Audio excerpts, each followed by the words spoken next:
Metrópolis ofrece un recorrido por la exposición El iris de Lucy, artistas africanas contemporáneas, comisariada por Orlando Brito Ginorio para el MUSAC, con el objetivo de ampliar el conocimiento y la mirada sobre la riqueza de la creación artística realizada por mujeres en el continente africano. Desde una perspectiva poscolonial y partiendo de la mirada de 21 artistas procedentes de diferentes países, contextos, etnias y religiones, se propone un acercamiento a las complejas y variadas realidades y facetas del espacio cultural diverso que es África, así como el esbozo de una especie de mapa de los distintos territorios existenciales, conceptuales y formales que ellas habitan. El origen de este proyecto, El iris de Lucy, se remonta, digamos, casi una década atrás, ¿no? Desde hace muchos años he tenido la oportunidad, principalmente por haber trabajado en el Centro Atlántico de Arte Moderno, de haber podido desarrollar una serie de red de relaciones con respecto a la creación africana contemporánea, ¿no? También detectaba que en un primer momento, pues como ocurre en casi todo el sistema global del arte, había menor presencia de artistas mujeres que de artistas hombres, ¿no?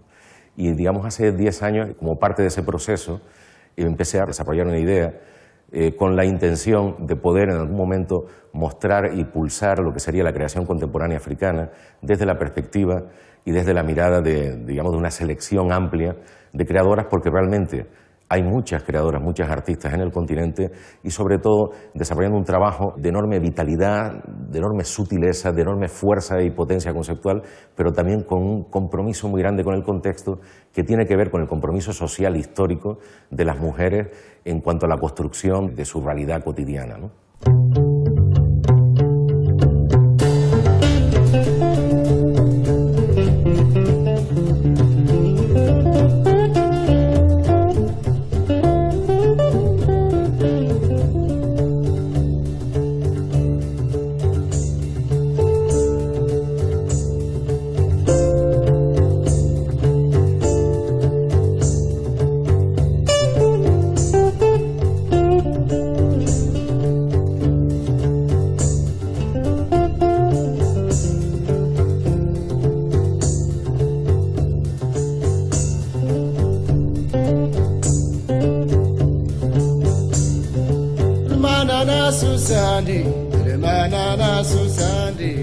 De hecho, en la selección de artistas de este proyecto, a mí me parece que es fundamental la manera en que en África, ¿no? En este contexto africano, las artistas ejerciendo lo que deben ejercer todos los artistas, que es la libertad creativa, ¿no? Ellos no tienen contradicción ninguna, digamos, en ese tránsito, en ese fluir continuamente entre el presente y el pasado, entre el presente y la memoria, entre la modernidad y la tradición. Y es algo que a mí realmente me admiro, ¿no? Y es que parece que nosotros en Occidente a veces tenemos complejo con respecto a lo que es la tradición, con respecto a lo que es debe ser digamos, una visión contemporánea. Ellos son capaces, sin ningún tipo de complejo y con toda normalidad, están orgullosos de su historia y están orgullosos de determinadas formas, digamos, de sus culturas que permean y que ellos deciden incorporar en sus trabajos.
El iris de Lucy, ¿por qué es su nombre, no? Es una construcción metafórica que hace referencia al nombre que se le dio al homínido más antiguo, al resto de homínidos más antiguos de la humanidad, con 3,2 millones de años, descubierto en el año 74 por una serie de antropólogos, tanto norteamericanos como europeos, Y pues cuenta la leyenda que en aquel momento sonaba en la radio, cuando estaban en la excavación, la canción Lucy in the Sky with Diamond de los Beatles, ¿no? Y decidieron ponerle a esos restos femeninos, de mujer, de ese simio en evolución, llamarle Lucy, ¿no? Yo recuerdo en el año 81 haber oído esta anécdota en la universidad cuando estudiaba prehistoria, ¿no? Y ya en aquel momento no me hizo mucha gracia. Había algo ahí que no... En aquel momento, ya al igual era muy joven, no codificaba bien, pero después con el devenir de los años te das cuenta que era un ejemplo sintomático de lo que es el eurocentrismo o la mirada dominante occidental, incapaz de tomar referentes del contexto, sino que representar constantemente el mundo desde su propia historia, de sus propios códigos, de sus propias referencias, ¿no? Entonces, tomando como punto de inicial, como punto de partida, el Lucy, lo que planteo es cuál sería el Iris de Lucy, cuál sería su mirada, porque a Lucy le sustrajeron su identidad, le sustrajeron su nombre, le sustrajeron su mirada. Entonces, este proyecto lo que pretende es devolverle a Lucy su propia mirada, a través de la mirada de estas 21 artistas.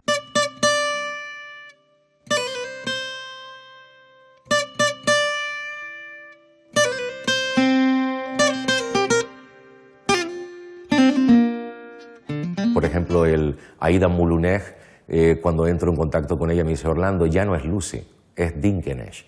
Dinkenesh es como nosotros, los etíopes, bautizamos a Lucy, que significa en nuestra lengua Amarik, you are amazing, eres maravillosa, eres bella, ¿no?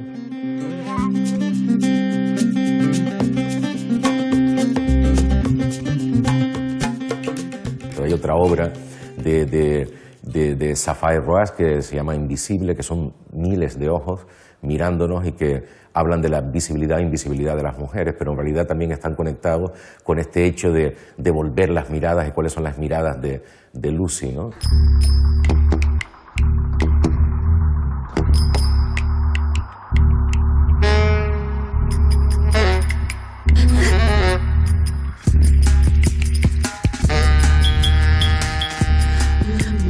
Lo importante de la obra es que todo está compuesto de elementos muy pequeños, pero al hacer una repetición de cientos, miles de veces de cada elemento, allí es donde está la fuerza de la obra. Los ojos, que son para mí, claro, el ojo es el órgano más expresivo del cuerpo humano, y está también esa idea de la presencia, ausencia del ser humano, y se juega en un espacio de un equilibrio súper frágil.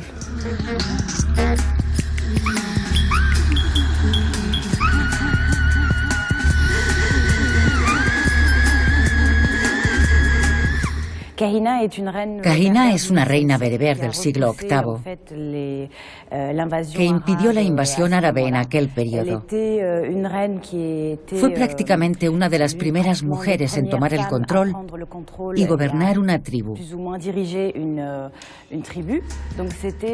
Para mí era importante representar su figura en forma de máscara de mujer africana.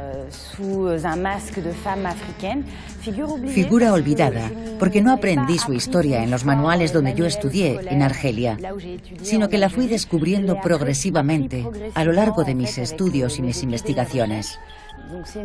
Es una escultura que presento aquí, en el Musak, en la que vemos una pequeña cicatriz, porque era una mujer guerrera que encabezaba sus tropas masculinas para ilustrar de algún modo el rostro de Kahina, que no figura en ningún archivo. Fue un tanto complicado encontrar su rostro en ilustraciones, etc. Todavía sigo buscando.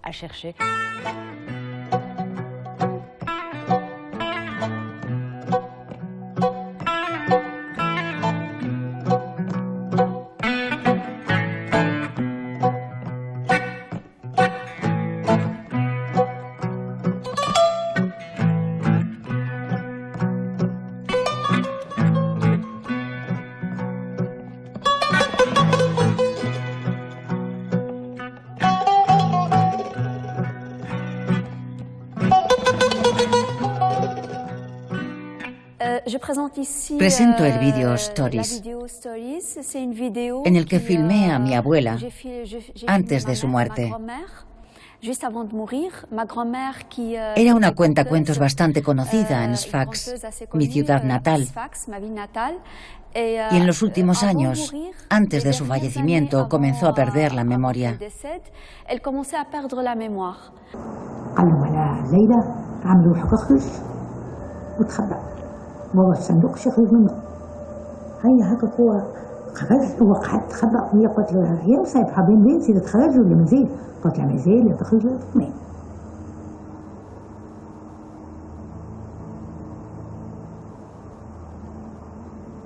هاي يا سيدي مشيت قلت ست هيك الشويباني قاعد جا المكتب.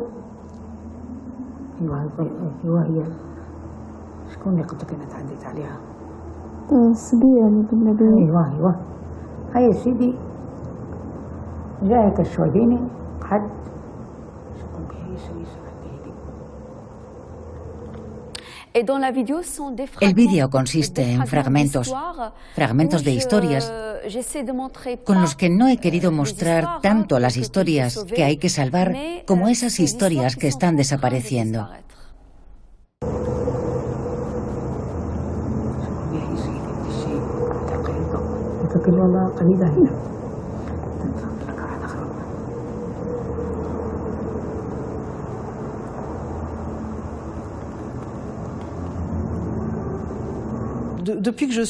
Desde niña siempre me he interesado mucho por el estatus de las mujeres, la situación de las mujeres en el cuerpo social.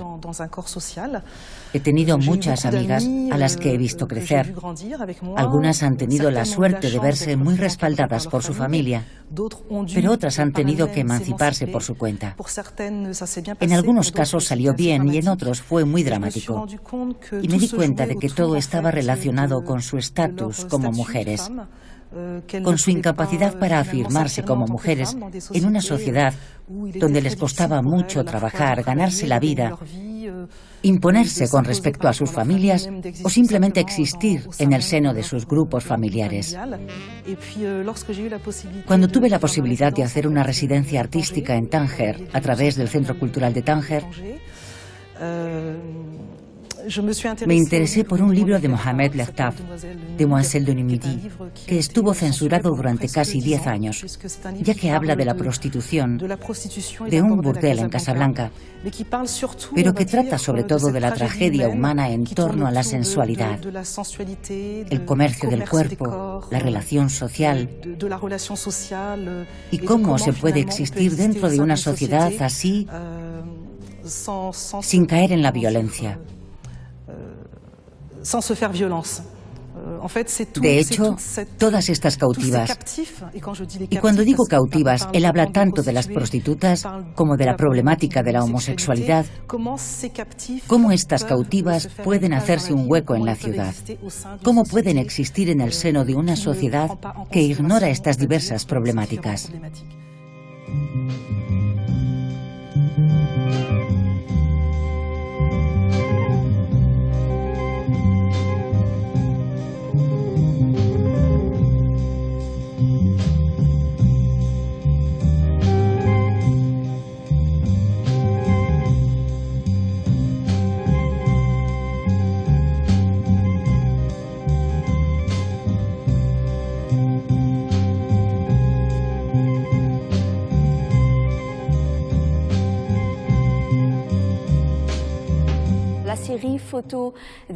They Abused Her by Seeing es una serie de fotos que realicé al poco de volver a Túnez, después de una larga estancia en Francia.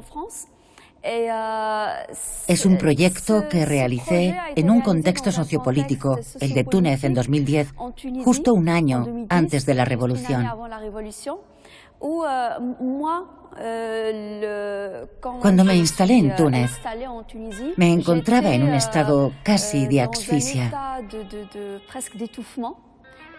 Y a través de estas fotos expreso, quizá, no solo mi estado personal, sino el estado de toda una sociedad.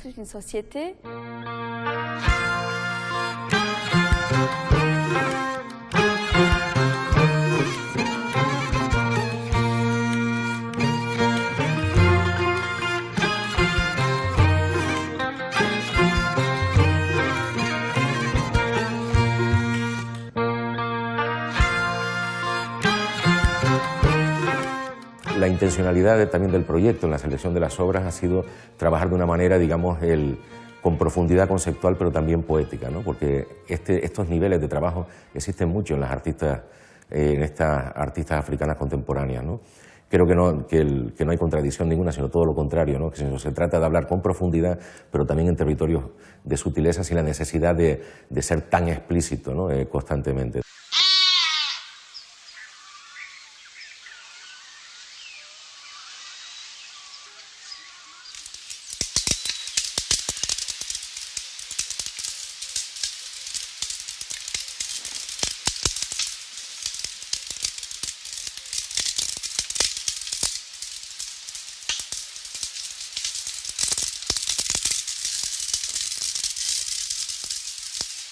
La violencia está presente, el amor está presente, esa instalación de Ingrid de Mwangi Hutter, ¿no? Donde es este dúo artístico que se funden en una sola entidad y hacen un homenaje, ¿no? Incluso a lo que sería su relación de tantos años y como artistas y como pareja, donde se funden en uno, ¿no?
Hay una obra de Tracy Rose que se llama El beso, es una recreación, una revisita, ¿no? Del beso de Rodin, donde ella desnuda está sobre el cuerpo de un hombre de raza negra y, digamos, revisitan esa obra donde Tracy Rose es mulata, pero al estar sobre un hombre de piel muy negra parece blanca. Es una pieza que es casi un icono, ¿no?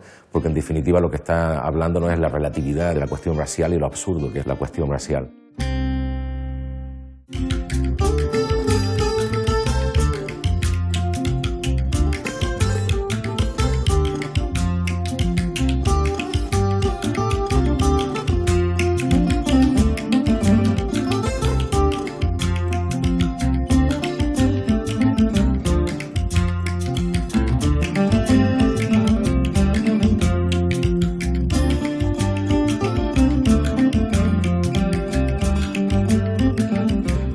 La cuestión religiosa aparece, entre otras, por ejemplo, en la obra de Zulika Boabdallah, donde podemos ver las alfombras con los zapatos dorados, y también en la pieza de Tracy Rose, que es un vídeo filmado desde el amanecer hasta el anochecer en el Monte de los Olivos, frente a la muralla de Jerusalén y frente a la cúpula dorada, donde ella está esperando por Dios, y que en realidad lo que hace es un guiño también a la historia del arte contemporáneo y está presente en la cultura contemporánea. De alguna forma está hablando también con Samuel Beckett, ¿no? De Esperando a Godot, y también tiene que ver con Andy Warhol y el Empire, ¿no? Este vídeo de 8 horas, donde solo se observa el Empire State. Pero ahí lo importante es el hecho de la espera, ¿no? Y la mujer realmente en el continente también está muy relacionada con el hecho de la espera. La espera, poder también subvertir algunas, digamos, situaciones en las cuales, digamos, las libertades no son totales para ella.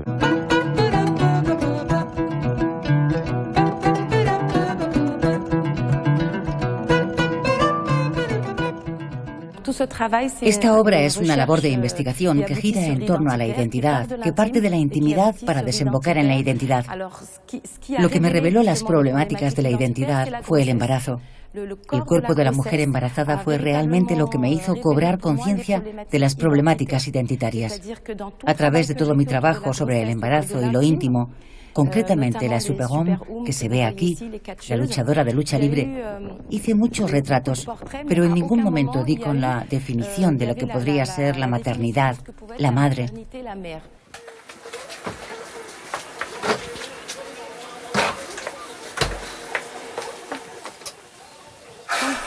Y me di cuenta de que había un rechazo a la madre, concretamente a la madre como símbolo. Pero aquello me llevó sobre todo a plantear un problema que no era nada evidente, y es el concepto de madre patria. Hice ese vínculo con la madre patria para mostrar cómo en las cuestiones identitarias, para las personas ligadas a la inmigración, a la diáspora, el concepto de madre patria está obsoleto. Y así poco a poco fui creando lo que llamé madres culturales, ya que todos somos portadores de varias culturas, una que hemos heredado y otras que hemos escogido. Las madres culturales que tengo aquí detrás son unas figuras recortadas en telas que utilizan para hacer sofás en Marruecos, para una vez más inscribir la cultura marroquí en esta obra. Pero ahora hay una gran diversidad, porque en realidad se puede poner todo. Se pueden usar motivos andaluces, motivos occidentales ligados a la historia del arte. Se puede meter de todo. Eres tú la que decide lo que eres.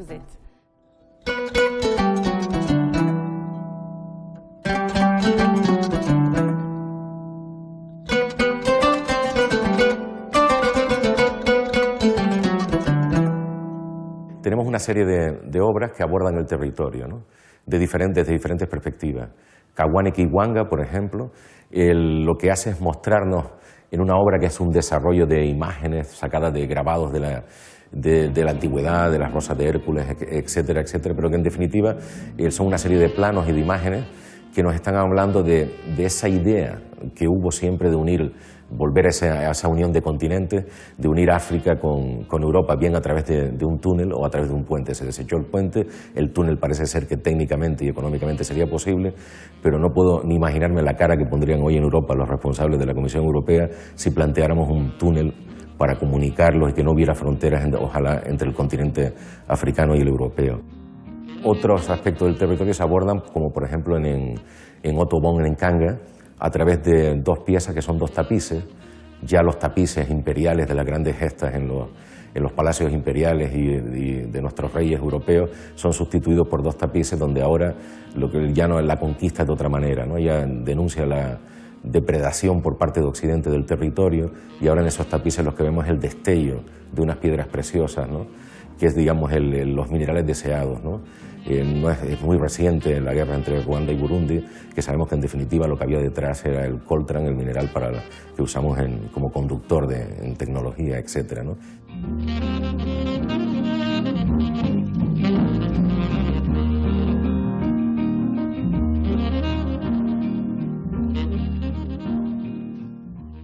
Hay una obra de dos piezas, concretamente de Billy Sangewa, que creo que aborda una cuestión interesante, porque es la posibilidad de transitar el territorio desde la superación del miedo a la violencia, ¿no?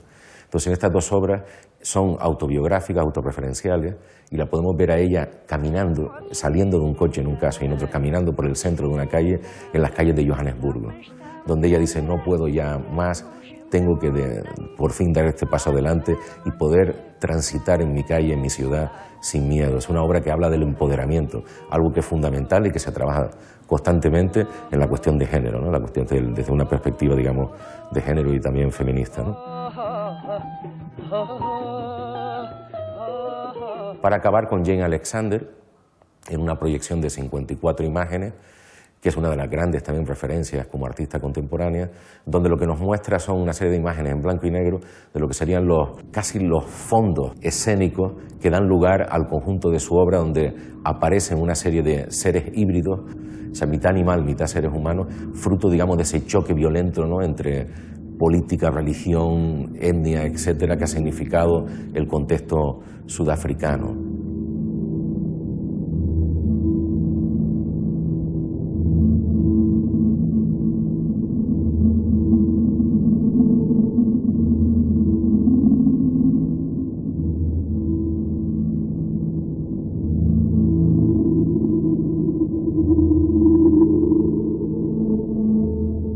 Y en el centro de esa sala hay una obra que de alguna forma resume el conjunto de todo el proyecto, que es de Pelagie Baghidi, donde están todos sus cuadernos más íntimos, sus cuadernos creativos, digamos, donde es su laboratorio más personal, y es lo que ella denomina las reservas de imaginario. No podemos aspirar a un mundo mejor y a un mundo más igualitario para las mujeres y en definitiva para devolverle la mirada a Lucy si no somos capaces de reconstruirnos sobre nuestro imaginario, ¿no?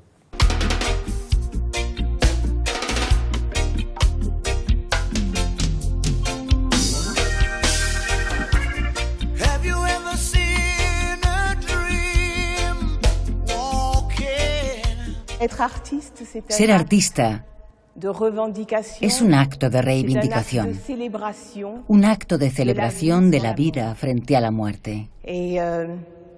La instalación que estoy presentando se llama Never Forget the Song y hace referencia a África como cuna de la humanidad.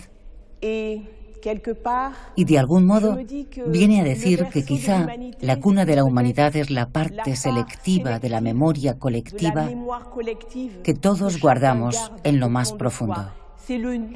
El nosotros como humanidad es un nosotros reconciliado. Es la cuna. La instalación es una alegoría de esa cuna. También hace referencia a la mujer, un himno a la mujer, al cuerpo de las mujeres, un cuerpo que ha sido maltratado, que siempre ha sido un campo de batalla. Así que mi obra es una forma de devolver la belleza a ese cuerpo. También es una forma de ofrecer mi experiencia, tan solo como mi travesía personal. Ofrecer la experiencia del trauma, la experiencia de mi visión, para poder compartirla. Porque cada experiencia, cada historia contada puede ser un regalo para los demás.